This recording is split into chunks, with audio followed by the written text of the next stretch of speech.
I love him to death. Lagoy's my boy.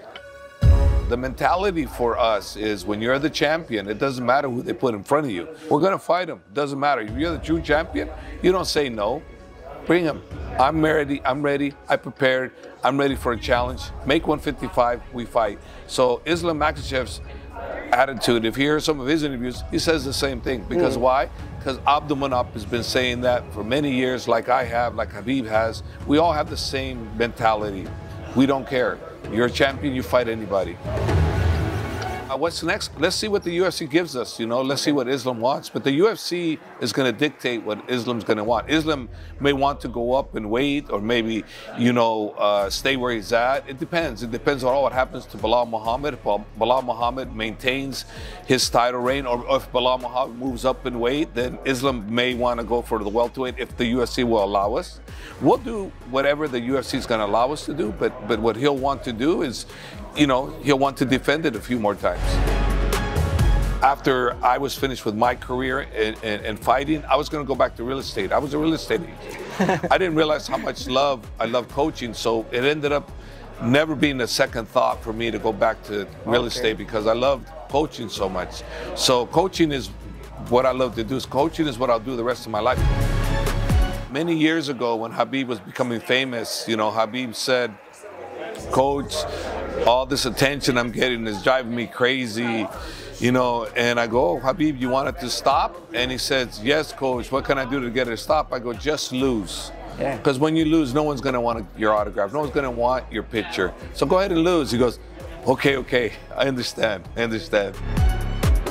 He's assistant, but he's the coach. And the reason why I say he's the coach is because I stay behind. I let him run everything. Because if you want someone else to be great at what they do, you can't take that position all the time. So I'm not the head coach.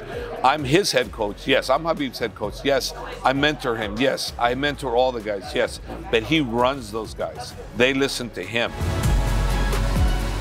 The biggest thing I can get from Abdulmanap is what a great human being he was, what a great humanitarian he was. Look, listen, he was a great coach, unbelievable, the greatest coach I ever met in person. We're talking to Mr. Javier Mendez. First of all, I want to thank you for this time of yours that you don't have, but you still spare for my audience. Thank you very much for that. No, you're welcome. How are you? I'm doing good. I'm doing good. Feel good. Got some sleep last night, so it was good. I didn't get any sleep the night before, so I made up last night. So I got a nice 10 hours, so that's good compared to 1 hour the night before, so I'm good. How can you manage all this attention that you have from the fans and from the media? How can you just keep on concentrating on the fights? Because I saw yesterday that it was like a nightmare for you. Anyone is just want to steal a picture with you or a short video with you. How can you manage that? Well, it's like, you know, many years ago when Khabib was becoming famous, you know, Khabib said, "Coach, all this attention I'm getting is driving me crazy," you know, and I go, "Oh, Khabib, you want it to stop?" And he says, "Yes, coach, what can I do to get it to stop?" I go, "Just lose." Because when you lose, no one's going to want your autograph, no one's going to want your picture. So go ahead and lose. He goes, okay, I understand. He got the message. He got the message. I have to understand the same thing. If I have champions that are winning, or I keep creating champions or being involved with champions, that I'm part of the crew, it's going to keep happening. So I have to be nice, because it takes a lot for a fan to come up to you and, you know, ask for a picture or even talk to you. It's a lot. I can't do it. I can't approach a star. I can't do it myself. So I can imagine if someone doing it, you have to be nice. So I would never ever be mean to any fan. What is it like for you to work with that kind of people, like the Dagestani fighters? They have all this attitude and hard characters. It's the best type of environment for me to be with. They're the most loyal, affectionate, respectful, fighters I've ever had as a whole, as a team. It's like my one fighter, Belal Muhammad. He is respectful. He puts me ahead of everybody else also. He gives me the same type of treatment that my Dagestani fighters do. And I think it just comes from the European tradition and culture, or even the Mexican culture is like that. But in the U.S., it's not that way. But all these other countries are that way. So I've even have a good friend, Ilir Latifi, and he's the same way. He just went by. Yeah, Ilir's the same way. Very respectful, loyalty. The elders are first and very respectful towards that. And that's what I feel. That's family, basically, when I'm around these guys. Family. Actually, yesterday I was with Bulgarian Ivanov in the same room, and he said, "Oh, you're doing an interview with Javier Mendez. I consider him to be not only my coach, but also my friend." Is that a compliment for you? It's a definite, true compliment, and he's the same to me. I love him to death. Lagoy's my boy. Yesterday we were talking with my colleagues in the media center. All of us, we were thinking the same thing. Islam is that kind of guy. Is the man. Because the last time it was like change of opponents 6 days prior to the fight. Now it's 1 day prior to the fight. That makes him look a lot tougher, like the bigger man in the building, Well, for Islam, like Khabib and I and the great Abdulmanap, have trained him. Abdulmanap, he's Abdulmanap's student, number one. We're taking over for when Abdulmanap wasn't here, but he's Abdulmanap's student. And basically, we've gotten him to the point with myself and also Magomed, the head coach from Makhachev gym, and Muhammad, the boxing coach here. We've all contributed to him, and then also Saif Safullah, the taekwondo coach. So everybody's contributed a little bit of piece to Islam Makhachev's success, but it's Abdulmanap who put in the most time with him. That's his real coach, and with Islam, he's so good everywhere that Khabib and I have been able to switch with him from one round to the next round, from 1 minute to the next minute, from second to second as far as how to fight a fight. So we don't really care who he's fighting. The mentality for us is when you're the champion, it doesn't matter who they put in front of you. We're going to fight him. It doesn't matter. If you're the true champion, you don't say no. Bring him. I'm ready, I prepared, I'm ready for a challenge. Make 155, we fight. So Islam Makhachev's attitude, if you hear some of his interviews, he says the same thing. Because why? Because Abdulmanap has been saying that for many years, like I have, like Khabib has. We all have the same mentality. We don't care. You're a champion, you fight anybody. I'm here with the champion. Islam, what is it like for you to get your opponent changed on such short notice? I couldn't leave these people without fight. This is all for you guys. Does anything change with a difference of opponent? No, same. Smash my opponent, that's it. No matter who is gonna be in front of me. Let's go. Good luck to you, sir. The champion, ladies and gentlemen.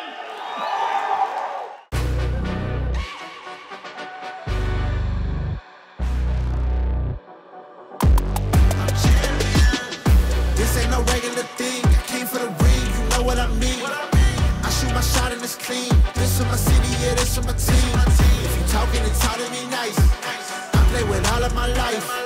You see my name in the lights. Better get right, I'm champion. The game is in trouble. I've been in my death for the piece of the puzzle. I got it for real. Still keep me going. I wake up and hustle. You won't see me buckle. Tell them we bringing the table. Yeah, I bet on myself. Yeah, I bet on myself. I don't need you. I do it myself. Yeah, I bet on myself. Yeah, I bet on myself. Yeah. X Booster, caffeine energy pouches. What's next? Let's see what the UFC gives us, you know. Let's see what Islam wants. But the UFC is going to dictate what Islam's going to want. Islam may want to go up in weight or maybe, you know, stay where he's at. It depends. It depends on all what happens to Belal Muhammad. If Belal Muhammad maintains his title reign, or if Belal Muhammad moves up in weight, then Islam may want to go for the welterweight if the UFC will allow us. We'll do whatever the UFC is going to allow us to do, but what he'll want to do is, you know, he'll want to defend it a few more times. What do you think about the possible game with Belal Muhammad, possible fight with Belal Muhammad? How do you see this one going? I would never talk about a fight between Belal Muhammad because that fight will never happen. They're brothers, and they will not fight. It's not even worth even considering it. They won't fight. Okay. Would you be interested in a rematch for Islam Makhachev? Would he be interested in a rematch with Valentin Benishev? Do you know why I'm asking you this? I was filming the fight of Islam Makhachev with Valentin Benishev in the final of the World Championships in Sofia back in 2016, and it was going pretty well. Yes, Islam beat Valentin Benishev, our fighter, the Bulgarian fighter, but there was an injury of Benishev. That's why he lost it. I think it was already 7-0 for Islam Makhachev, but would he be entertaining this kind of rematch? It depends what the UFC offers him. Is he in the UFC? No. Okay, that's the problem. Once he gets in the UFC, then we could talk. Till then, I could probably ask Dana. Yeah. So if they put him in and he wins, the UFC wants that fight to happen. That fight will happen. Okay. So obviously he's 19-0. I don't see why he's not in the UFC. You know, he should be in the UFC. Maybe there's contract situations. Yes. And that's preventing him. But yes. A 19-0 record definitely would get him in. But contracts are contracts, and sometimes you can't get out. He was in talks with Bellator, like prior to ever talking to the UFC. Probably that's the reason why they didn't consider him yet to be part of the UFC. Yeah, contracts have a way of preventing you from doing the things sometimes you want, and sometimes it may be the fighter himself. Maybe he's very happy where he's at. I don't know. I don't know him. I don't even know what he looks like. If he gonna still winning, man, let's go. I've never choice upon him. If he deserved fight for the title, come to. What it's like to be working with Khabib as Khabib is a fighter, and then after that when he's already a coach? You know, assistant. He's saying he's assistant. He's not a coach. He's assistant, but he's the coach. And the reason why I say he's the coach is because I stay behind. I let him run everything. Because if you want someone else to be great at what they do, you can't take that position all the time. So I'm not the head coach. I'm his head coach. Yes, I'm Khabib's head coach. Yes, I mentor him. Yes, I mentor all the guys. Yes, but he runs those guys. They listen to him. I do not do anything to step in that way. I leave it alone. Whatever he tells them, he's the leader. I'm his mentor. He's my assistant, you can say, but he's running the show. Okay, how do you feel about that? I feel fantastic about it because I love him and I love what he's doing. I love what kind of coach he is. He's a great coach. He still needs a little tutoring here and there, but I do that for him. If his great father was here, his father would tutor him too. So I'm doing the things his father would do for him, help him blend into a better coach. Now, the thing of it is, where Khabib's ahead of myself and his father is, he has his father his whole life coaching him. He has me, and he has his own experience, and he's putting them all together. So he's a better version of his father and myself. If he continues coaching, he'll be a better version of both of us. He's like contributing for the legacy of Nurmagomedov's family? Oh, 100% he's contributed. Not only is he contributing, he's blowing it up. Okay. I mean, right now, the way he's doing what he's doing with all of us helping, he's becoming the #1 team in the world, and last name is becoming the #1 name next to Gracie, if not surpassing the Gracie in the MMA fighting now. Gracie was the originators. They started. You'll never, ever forget what they did for us. But as far as the biggest names in MMA, it's Gracie and Nurmagomedov.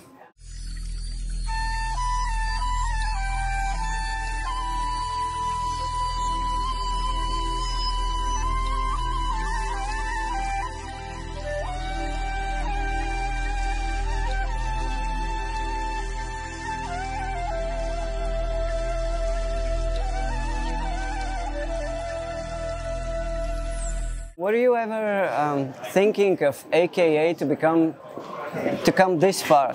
Well, when I first created it was more by accident. It's because I was a fighter, you know, kickboxing world champion. So fighters came to me because they wanted to fight. But little by little, until you know, my first prototype was, the first one I actually got was Brian Johnston.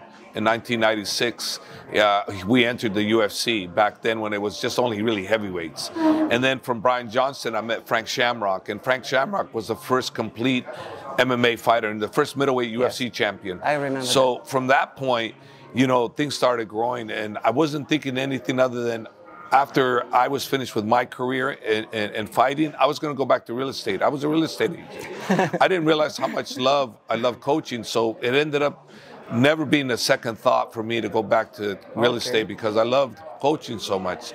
So coaching is what I love to do. Coaching is what I'll do the rest of my life. Yes, I'm involved in business ventures that I'm trying to do now, but coaching is never going to leave me. But did you believe that AKA is going to be that good, that big? My belief was back then with the Frank Shamrock and everything, I wasn't thinking anything about AKA being that big. I just knew I loved what I was doing. And as of, you know, maybe 15 years ago, I told myself that for the rest of my life of coaching, I wanted to be in the top 10 in the world recognized. And because of Team Khabib and us, we're together. So it's an alliance. So AKA and Nurmagomedov, we're all together. So I'm still in the top 10 in the world in gyms. So that was been my goal. And so far, we're on point, and next year we'll be on point. The following year we'll be on point. The only thing that can disrupt what I want is if Khabib and I separate somehow, but that's never going to happen. What's the biggest memory that you keep from Abdulmanap? The biggest thing I can get from Abdulmanap is what a great human being he was, what a great humanitarian he was. Look, listen, he was a great coach, unbelievable, the greatest coach I ever met in person, okay? To have someone that's that great of a coach allow his son, who was his greatest prize, to come train with me since 2012 for every fight. Every fight Khabib's had in the UFC was with me. His father was not there. Only time his father was there was one time, and that was the last fight, the first fight we had in Abu Dhabi. It was the only time I got to coach with the great one. And he was on time, he was punctual. Everything was start, finish at the end together. Everybody had to line up. It's like military, you know. Okay. He run a very strict program. He's very strict, but very kind, very kind. And if one of the guys got out of line, he's in there chewing him out 5, 10, 50 minutes. One time he was with Tahir. Tahir did something wrong. I don't know what he did. So I go to the restroom. I come back about 10 minutes later, and he's still on Tahir. I'm like, oh my, he cares so much about the guys. One other time that was very memorable is right after Khabib's fight, we were, he was victorious, with his fight. We had come back, we were jet skiing, all of us were jet skiing. Okay. And all of a sudden, the guys are saying, come on in, come on in. I'm like, why we gotta come in? I don't understand. Well, Umar was being reckless, and he was very upset because he could have got hurt. Okay. So he made us all come in. We all come in, and Umar is being scolded. Why this is not your thing. You're supposed to be a professional, la, la, la. So those are the memorable things I remember about him. He's very strict, very disciplined, but very, very kind also. Very kind. I would say he's the kindest man I probably ever met. And as a coach, one of the greatest ever. Do you think that Umar can probably go follow the steps of Khabib or Islam, like in the near future? I'm not sure if Umar can follow those steps on the coaching, because the thing about Khabib that's different is when the guys would finish sparring, after Khabib finished sparring, he would stay there after to watch and coach them sparring. Umar, yet to be seen. I know Islam does that, and I know Usman does that, but Umar does like it too, but I think Umar, I'm not sure yet. I'm not sure. If he wanted to, yes, he can follow that. One, he's really good too, but I just don't know if that's what he wants to do.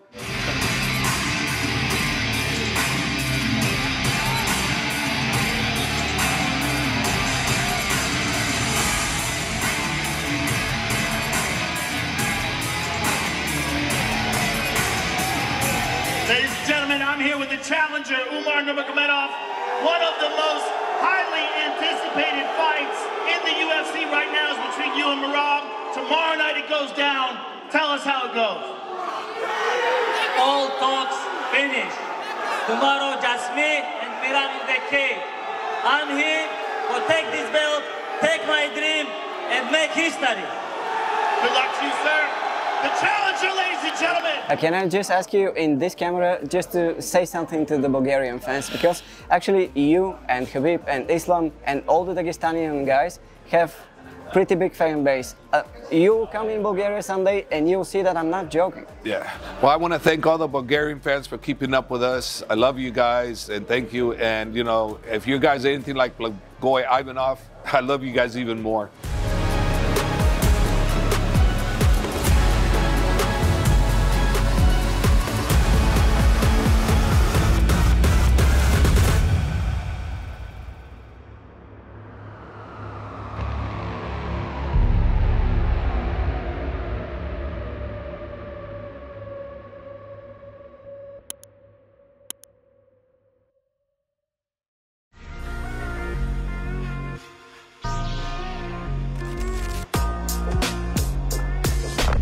One hug.